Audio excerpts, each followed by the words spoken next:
안녕하십니까. 반갑습니다. 노영민 전 비서실장입니다. 윤석열 정부에 의한 일방적인 흘리기가 사실인 양 보도되고 이것이 또다시 기정사실화되는 듯한 상황에 대해 우려하면서 그 대책의 일환으로 이 자리가 마련된 것으로 알고 있습니다. 청와대는 정보를, 첩보를 생산하는 기관이 아닙니다. 생산된 정보와 첩보를 보고받는 곳입니다. 청와대가 정보나 첩보의 생산기관에 정보를 삭제하거나 수정하라는 지시를 했다는 일부 언론의 보도는 제가 아는 한 전혀 사실이 아닙니다. 우리 국민의 생명과 안전이 먼저입니다. 국익의 기본인 평화와 안보를 위한 남북관계조차 전 정권에 대한 정치 보복의 대상으로 삼는 것은 제 발등을 찍는 것이 될 것입니다. 평화 통일 지향과 분단의 평화적 관리는 국가에게 부여된 헌법의 의무입니다. 저는 사실 매일 방송을 통해서 기자회견을 하루에 5번, 6번, 오늘 아침에도 2번 하고 왔습니다. 그렇지만 저의 솔직한 그러한 내용을 듣도록 하겠습니다. 저는 대통령, 청와대 안보실로부터 자료를 삭제하라는 어떤 지시를 받은 적도 없고 국정원 직원들에게 제가 삭제를 지시한 적도 없습니다. 윤석열 정부는 국정원 고발, 감사원 감사, 검찰 수사를 통해서 삭제할 수도 없는, 삭제하지도 않았고 삭제해도 남는 자료를 삭제했다고 보도하고 있습니다. 어제 국정원 감사에서 확인된 것처럼 국정원은 군 첩보를 공유합니다. 국정원이 첩보를 삭제한다고 해도 원 생산부서, 즉 국방부에 남습니다. 국정원에 생산하는 한 보고서는, 우리 국정원 자체의 생산하는 보고서는 국정원 메인 서버에 그대로 남습니다. 제가 삭제를 지시한 적도 없지만 설사 지시를 했다 해도 개혁된 국정원 직원들은 이러한 지시를 따를 만큼 타락한 바보들이 아닙니다. 자료 삭제에 관해서 몇 말씀 드리겠습니다. 처음에는 저에게 군 첩보를 삭제했다고 했다가 나중에는 국정원 보고서를 삭제했다고 합니다. 삭제 경위도 처음에는 제가 지시했다고 했다가 나중에는 제가 국정원장 비서실장을 통해서 지시했다고 합니다. 자료를 삭제했다고 한 시간도 기관마다 제각각입니다. 감사원은 2020년 9월 23일 청와대 심야 회의 후 국정원도 삭제했다고 합니다. 그러나 국정원 고발장에는 9월 23일 아침 제가 삭제를 지시했다고 합니다. 감사원의 시간과 국정원의 시간이 왜 다릅니까? 이제 검찰의 시간은 무엇입니까?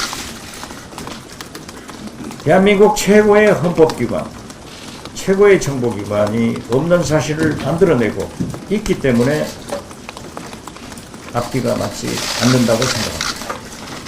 한 말씀 더 드리겠습니다. 위법감사로 수사적인 사실을 공표하고 검찰이 아니면 알 수 없는 내용이 여과 없이 공표되는 것에 대해 심히 유감을 표합니다. 감사의 잣대, 수사의 칼날을 빌어서 안보 장사를 하려는 세력, 문재인 정부에서 개혁된 국정원을 다시 정치로 끌어들이려는 세력들에게 진실이 밝혀지면 반드시 책임을 져야 할 것입니다. 문재인 정부 국정원은 법과 제도에 관한 개혁을 완수했고 국내 정치 개입 근절, 보이스피싱, 사이버 안보, 보안, 산업기술 보호를 국익을 수호하고 국민을 대표하는 정보 서비스 기관으로 거듭 태어났습니다. 그러나 국정원이 흔들리고 국정원 직원들의 사기가 저하되고 있습니다. 저는 문재인 정부에서 개혁된 국정원을 지우려고 하는 시도에 끝까지 싸우겠습니다. 검찰 요청이 오면 당당하게 조사받아서 반드시 진실을 밝히겠습니다. 저의 일로 본의 아니게 심려를 끼쳐드려서 국민 여러분 그리고 지금도 헌신하는 우리 국가정보원 직원 여러분들에게 송구한 말씀을 드립니다. 아울러서 비록 지금은 진실을 밝히고 있지만 고인과 유가족 여러분께도 이 자리를 빌어서 다시 한번 심심한 위로의 말씀을 드립니다. 이 사건이 불거진 이후에 우리 미디어의 주선으로 언론과 처음 만나는 것 같습니다. 먼저 서해에서 피살된 분을 추모하고 가족들에게 깊은 위로의 말씀을 드리겠습니다. 저는 7 정권에 거쳐 33년이 넘는 기간 동안 안보 업무에 종사해 왔습니다.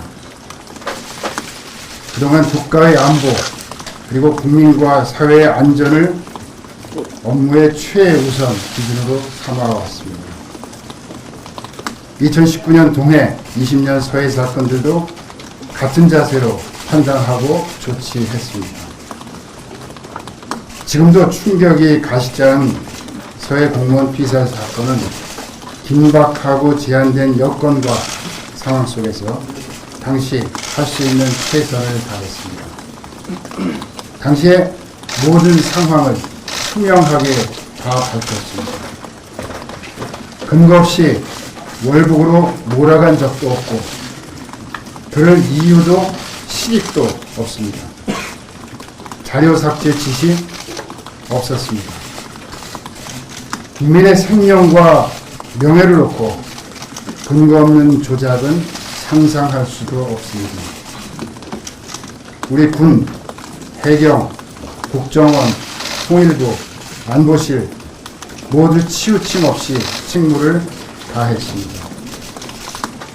이미 구속된 두 분도 당시 제한된 상황과 여건 속에서 최선을 다했을 뿐입니다. 이분들이 평생 국가에 바쳐온 헌신과 명예가 심각하게 훼손되는 현실이 너무나 안타깝습니다. 동해 흉악범죄 북한 주민 추방 사건도 마찬가지입니다. 그들은 일반적인 탈북 어민이 아니라 함께 일하던 동료 선원 16명을 하룻밤 사이에 무참하게 살해하고 1차 북한으로의 도주에 실패한 뒤 우왕좌왕 도망다니다가 납포된 흉악 범죄입니다. 대한민국 사회와 국민의 안전을 위해 이들을 우리 국민 곁에 풀어놓을 수는 없는 일입니다. 전 세계 어느 국가, 어느 안보기관이라도 같은 판단을 할 겁니다. 위기관리와 안보를 위한 절차와 판단이 범죄로 재단되어서는 안 될 것입니다. 역사와 국민 앞에 진실이 공정하게 밝혀지기를 바랍니다.